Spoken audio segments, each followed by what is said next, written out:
नमस्कार मित्रों, जय श्री कृष्ण। मैं एस.एम. कथूरिया वैदिक प्रेडिक्ट से बोल रहा हूं।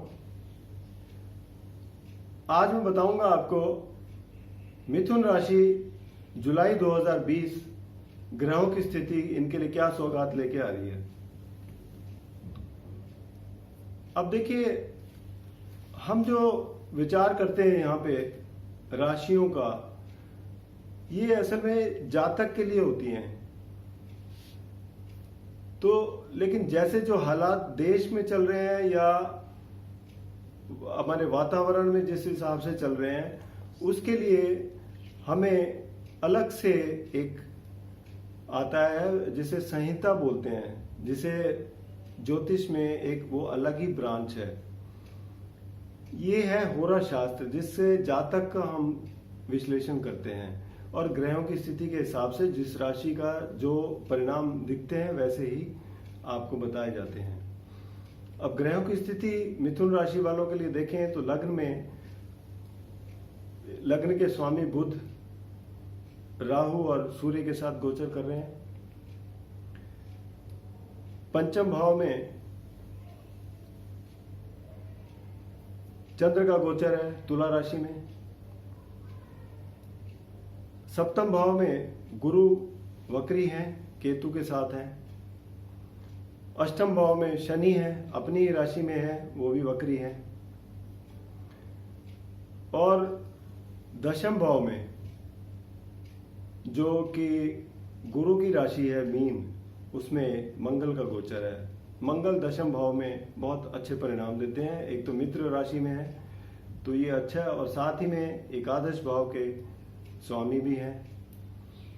और द्वादश भाव में शुक्र का गोचर है अपनी ही राशि वृषभ में। तो ये थी ग्रहों की स्थिति। अब देखा जाए तो सौम्य ग्रह में गुरु हैं जो बड़े लाभ देते हैं, वो केतु के साथ युति बनी हुई है। पिछले महीने तक शनि के साथ थी, अब केतु के साथ है। तो थोड़ा सा इनके जो नतीजे देने में नकारात्मकता आती है, कमी आती है। हालांकि वक्री होने से नतीजे तो ये बहुत तेजी से देंगे, लेकिन आपको ये भी मजबूर करेंगे कि जो आपने फैसले लिए हुए हैं उनको एक बार फिर विचार कर लें। अब आइए देखते हैं पहले भाव से। तो पहला भाव लग्न जो है, यहाँ बुध विराजमान है, अपनी राशि में है, अच्छे स्थिति में है। कुछ दिन पहले ये वक्री रहेंगे, उसके बाद ये सीधे डायरेक्ट अपनी चाल में आएंगे। सूर्य और राहु की युति थोड़ा सा परेशानी वाली लगती है। हालांकि सूर्य 15 तारीख को ये कर्क राशि दूसरे भाव में चले जाएंगे। इसके अलावा धन भाव का देखें तो धन भाव के स्वामी चंद्र है, जो अपना गोचर पंचम भाव से शुरू कर रहे हैं। इनका गोचर हर राशि में 2-2.25 दिन का रहता है। तो धन की स्थिति सामान्य रहेगी आपकी। हालांकि सूर्य की यहाँ पे उपस्थिति से थोड़ी सी दिक्कत आती है कि ये खर्चे अधिक करवा देते हैं। अब बात करें चौथे घर की।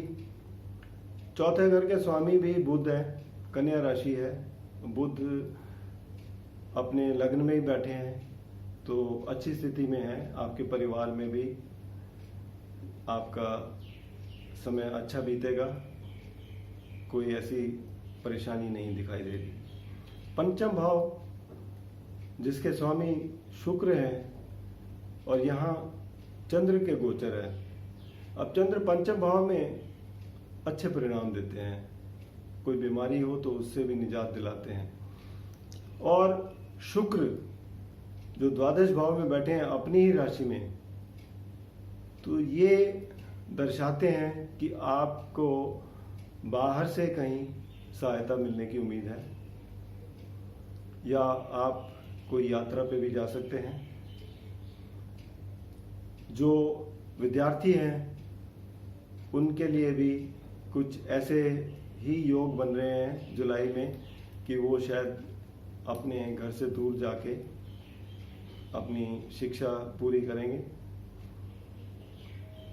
अब छठे भाव में देखें तो यहाँ पे स्वामी हैं मंगल, जो कि दशम भाव में बैठे हैं। ये आपके कार्य क्षेत्र के लिए बड़ी अच्छी स्थिति है। मंगल अगर दशम भाव में हो तो कार्य क्षेत्र में आपकी जितनी ताकत रहती है, जितनी एनर्जी रहती है, जिस स्फूर्ति से आप काम करते हैं, उसका कोई मुकाबला नहीं रहता।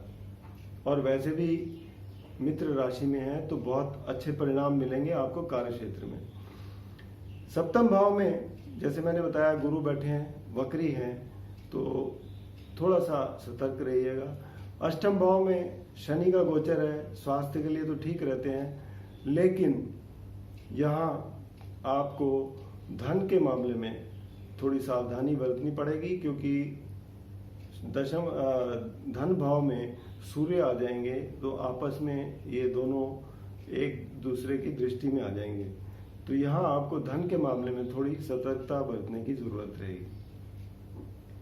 भाग्य स्थान का देखें तो भाग्य स्थान का मालिक शनि है जो अष्टम भाव में है। तो यहाँ भाग्य को थोड़ी सी कमजोरी मिलती है, क्योंकि अष्टम भाव में जाने से यहाँ वैसे भी मिथुन राशि वालों के लिए शनि जो है वो मिले जुले परिणाम ही देते हैं, क्योंकि अष्टम भाव के भी हैं स्वामी और नवम भाव के भी हैं। और एकादश भाव के स्वामी मंगल हैं जो दशम भाव में बैठे हैं। इसका मतलब ये है कि आपको कार्य क्षेत्र से कुछ आय के लाभ होगा, अच्छे परिणाम मिलने वाले हैं। और द्वादश भाव में शुक्र जो है ये भी अच्छे स्थिति में है, और द्वादश भाव में आपको बहुत सुखद महसूस होगा। घर के अंदर आपके वातावरण बहुत अच्छा रहेगा। तो ये था मिथुन राशि वालों का जुलाई महीने का गोचर। फिर भी अगर आपको कोई जानकारी चाहिए हो तो नीचे दिए गए नंबर पर संपर्क करें, या वैदिकप्रेडिक्ट.com पर लॉगिन कर सकें तो वहां करें। उपाय के तौर पर मिथुन राशि वालों के लिए सबसे ज्यादा अच्छा रहेगा, क्योंकि इस वक्त माहौल कुछ ऐसा चल रहा है कि दान करने में थोड़ा सा दिक्कत होती है। तो आप घर बैठकर गणेश जी की पूजा करें, ये आपके लिए बहुत लाभकारी रहेगा। धन्यवाद।